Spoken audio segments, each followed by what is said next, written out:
professeure Duduche. Avec elle, pas de retenue. Aimeriez-vous ça vivre jusqu'à 100 ans? En tout cas, mon collègue et ami Pierre-Olivier Zappa, qui est chef d'antenne du TVA 22h, va vous présenter aujourd'hui en ondes un reportage passionnant, charmant et attachant sur des centenaires au Québec. Oui. Bonjour, P.O. Comment ça va? Salut Sophie, ça va super bien. Alors, qu'est-ce qui t'a donné l'idée de faire ce reportage-là? À la fois une fascination pour celles et ceux qui vivent jusqu'à 100 ans, parce qu'il y a de belles histoires. Aussi, l'intérêt de découvrir tous les défis qui viennent avec ça, parce qu'il y a de plus en plus de centenaires au Québec. C'est le groupe de population qui croît le plus rapidement. Alors, j'ai voulu m'y intéresser. J'ai les chiffres avec moi. En 2022, il y avait 3500 centenaires au Québec. En 2036, il y en aura 8000. Et en 2066, autour de 45 000 centenaires au Québec. Quand on parle de population vieillissante, les chiffres sont vraiment, vraiment parlants. Ce qui est intéressant, c'est que on se demande tous comment ils font pour vivre vieux. Oui. Et moi, je l'ai visionné, ton reportage. Je veux pas trop vendre des punchs, mais il y a une petite madame, elle dit que c'est en mangeant du beurre. Elle mange. Et mon Dieu, que j'étais de bonne humeur! Elle mange gras. Elle mange gras! Ben d'ailleurs, tiens, rencontrons les 3 centenaires que j'ai interviewés qui vont faire partie du reportage diffusé à 22h ce soir. Regardez cet extrait. C'est quoi le secret pour arriver à 100 ans et enfiler 2 abats de suite? Je ne sais pas. Il faudrait que je demande ça à un plus vieux que moi. Faut pas rester dans notre fauteuil. Ouais. Faut vivre. Très important, c'est la nourriture.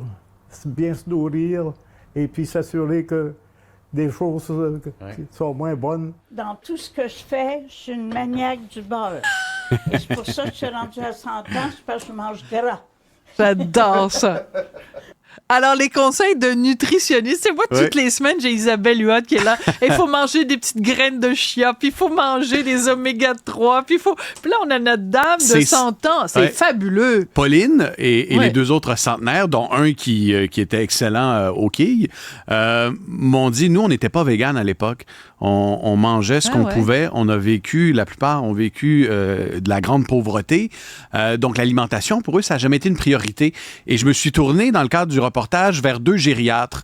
En fait, une professeure en gérontologie sociale de l'UQAM et un gériatre de l'Université McGill pour leur demander c'est quoi le secret de la longévité et surtout le secret de la longévité en santé. Et on m'a dit l'alimentation fait partie des facteurs, mais le déterminant principal, il est psychologique. Il est dans la capacité des gens à vivre le moment présent, à ne pas être trop préoccupés par le passé, puis à pas trop s'en faire avec ce qui s'en vient, avec l'avenir. Et je vais trouve ça me permettre intéressant. d'être plus précise, P.O., parce que je l'ai noté mot à mot. Je me dis, tiens, c'est le secret de la vie, c'est la capacité à faire face aux aléas de la vie. Oui. Je me suis dit, tabarouette, on vend ça, on vend des capsules de ça, puis on se met riche, toi et moi, P.O. ou on peut offrir des consultations. Oui, c'est ça, on devient des coachs de vieillissement. Et il va en falloir des coachs de vieillissement. Il va en falloir parce que, d'ailleurs, le docteur Beauchek, que j'interviewais, me disait, ce que me demandent les aînés souvent, c'est l'aide médicale à vivre. C'est-à-dire un plan de match pour garder toute sa tête et garder une intégrité physique qui va nous permettre de vivre bien après 100 ans. Parce que la réalité, c'est que dans le reportage de ce soir, je présente 3 belles histoires, 3 histoires inspirantes qui font rêver, mais une forte proportion des aînés qui passent la barre des 100 ans, des 90 ans, ce qu'on appelle le très grand âge, vivent seuls. Ils ont perdu parfois des enfants. Pauline, qu'on a vu dans l'extrait, elle a perdu 3 enfants déjà sur 5 à l'âge de 100 ans. Ce sont des gens qui doivent vivre avec l'isolement, donc ça représente des gros défis de société quand même. Et il va falloir que nos systèmes s'y adaptent et qu'on puisse soutenir ces gens qui vont atteindre le grand âge et qui vont se retrouver seuls avec des bobos, parfois des petits, parfois des gros. Oui, puis on l'a vu pendant la pandémie, à quel point on n'était pas préparé et qu'on a été vraiment dépourvu quand les problèmes sont survenus, pour citer Jean de La Fontaine, c'est que comme société, on s'est dit, on va vraiment développer d'un point de vue médical. On va soigner toutes sortes de bobos pour s'assurer que les gens vivent plus longtemps, mais on n'a peut-être pas assuré toutes les branches de l'arbre de la vie, parce que c'est bien beau vivre plus longtemps, mais dans quelles conditions, avec quel entourage, avec quel stimuli, avec quel projet, avec quel entourage, quel milieu de socialisation. On voyait quand même un joueur de quilles dans le reportage. Lui, Jean-Maurice, deux fois par semaine, il se retrouve avec ses copains, c'est le champion de quilles, même à 100 ans.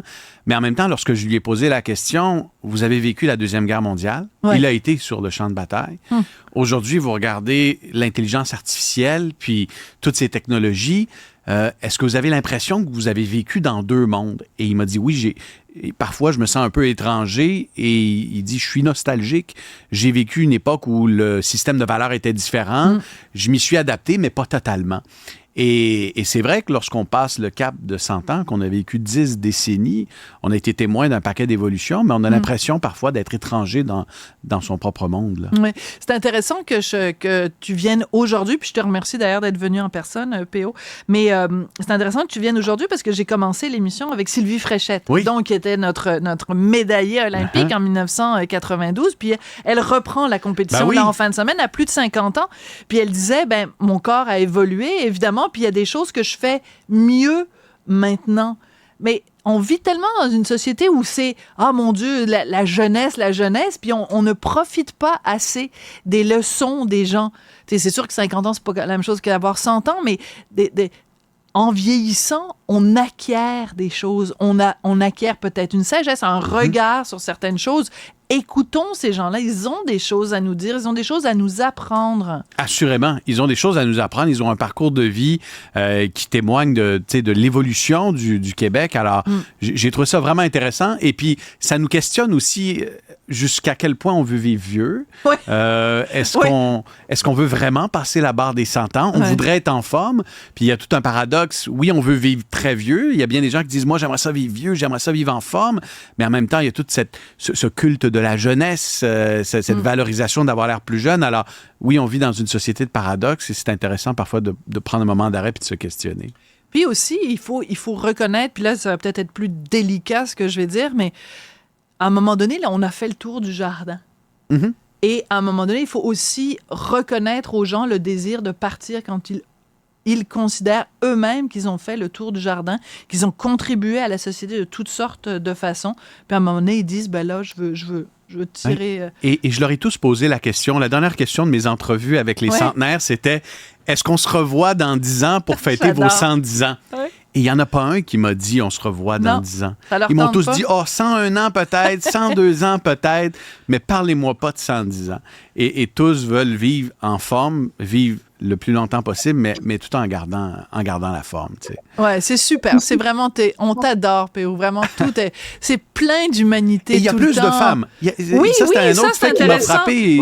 Je pense que c'est important de le souligner. Il y a beaucoup plus de femmes centenaires et on a parfois ce stéréotype de la petite vieille, si tu me permets l'expression.